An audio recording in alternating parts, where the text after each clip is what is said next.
ഇന്ന് ഒരു അത്ഭുതകരമായ വാനക്കാഴ്ചയെക്കുറിച്ചാണ് പറയാൻ പോകുന്നത്. അതെ, 2025 ഫെബ്രുവരിയിലെ പ്ലാനറ്ററി പരേഡ്. നഗ്നനേത്രങ്ങളാൽ കാണാവുന്ന 5 ഗ്രഹങ്ങൾ ശുക്രൻ, ചൊവ്വ, വ്യാഴം, ശനി, ഇപ്പോൾ ബുധനും കൂടി ചേർന്ന്, കൂടാതെ ടെലിസ്കോപ്പിലൂടെ കാണാവുന്ന യുറാനസും നെപ്റ്റ്യൂണും, അതായത് 7 ഗ്രഹങ്ങളുടെ ഒരു അത്യപൂർവ പരേഡാണ് ഇപ്പോൾ സന്ധ്യാകാശത്ത് നടക്കുന്നത്. കഴിഞ്ഞ മാസം ചന്ദ്രന്റെ വെളിച്ചം മൂലം സന്ധ്യാകാശം പ്രകാശിതമായിരുന്നു. അതുകൊണ്ട് ശനിയെയും മറ്റ് ഗ്രഹങ്ങളെയും കാണാൻ ഒരു തടസ്സമുണ്ടായിരുന്നു. എന്നാൽ ഇനി ഈ മാസം അവസാനം വരെ ചന്ദ്രന്റെ സാന്നിധ്യം വലിയ തടസ്സമുണ്ടാക്കില്ല.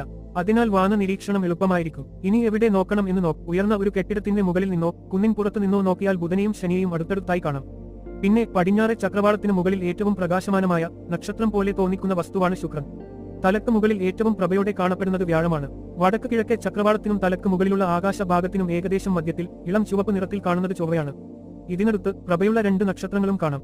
ഇനി ടെലിസ്കോപ്പ് ഉണ്ടെങ്കിൽ തലക്ക് മുകളിൽ നിന്ന് ഏകദേശം 20 ഡിഗ്രി പടിഞ്ഞാറ് മാറി യുറാനസിനെയും പടിഞ്ഞാറെ ചക്രവാളത്തിൽ നിന്ന് 15 ഡിഗ്രി മുകളിൽ നെപ്റ്റ്യൂണിനെയും നിരീക്ഷിക്കാം.